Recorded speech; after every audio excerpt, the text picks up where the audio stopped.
చంద్రబాబు నాయుడు గారు కానిస్టేబుల్ కొడుకు గారు మీరు పట్టించుకోరా? మీ శాఖ తప్పితే అన్నీ పట్టించుకుంటారు కదా, మరి ఇది పట్టించుకోరా? సముద్రంలో మత్స్యకారులు కనపడిపోయినా మీరే పట్టించుకుంటారు, ఆదేశాలు ఇస్తారు. ఎక్కడ పడితే అక్కడ వైద్య ఆరోగ్యం బాగోలేదంటే మీరే ఇస్తారు, అన్ని హామీలు మీరే ఇస్తుంటారు. పక్కోటి శాఖ మీదే ఏదైనా civil supplies seize the ship అని మీరే అంటారు.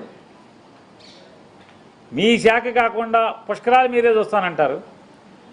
మీ శాఖ కాకుండా అన్ని శాఖలు మీరే చూస్తారు కదా.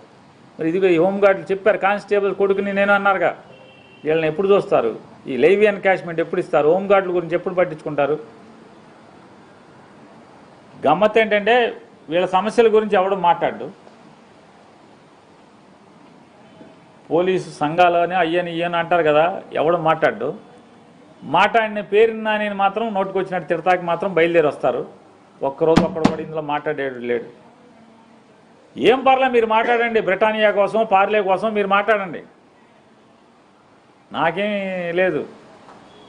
మీరు బ్రిటానియా కోసం, పార్లే కోసం మీరు ఎంత నన్ను తిట్టినా, నన్ను విమర్శించినా, చంద్రబాబు నాయుడు గారిని భుజానికెత్తు మోసినా వాస్తవాలు ఎవరు